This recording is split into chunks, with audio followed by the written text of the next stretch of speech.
Alors l'écomusée en fait a été mis en place par une association qui dans les années 78 a recueilli tout ce qui restait des forges d'Hennebont. Donc la plupart des bâtiments des forges s'étendaient sur 2,5 km le long du Blavet, et le bâtiment là qui est devenu l'écomusée est l'ancien laboratoire. Et donc cette association a commencé à travailler 10 ans après la fermeture, et c'était un site où tout avait été liquidé, vendu, donc il restait très peu de choses.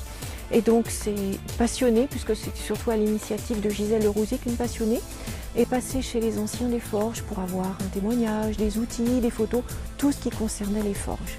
Et petit à petit, grâce à l'aide de la mairie d'Inzazac-Lochrist, ce bâtiment a été rénové, et donc c'est comme ça que le musée a été mis en place. Le musée présente, on va dire, des grands thèmes, toute la partie histoire des forges, puisque donc c'est une entreprise qui avait été créée à partir de 1860 pour pouvoir fabriquer, alors vous en dérivez un petit peu, mais essentiellement du fer blanc imprimé pour les conserveries bretonnes.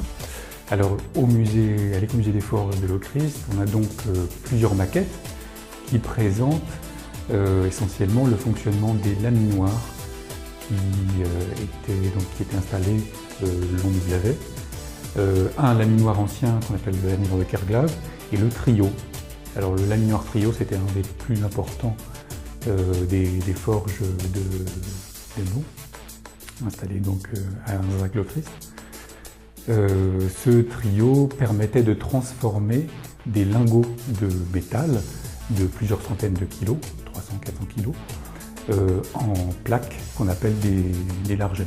Et ça permet donc de comprendre le fonctionnement de l'ensemble du laminage qui a été effectué manuellement par des ouvriers.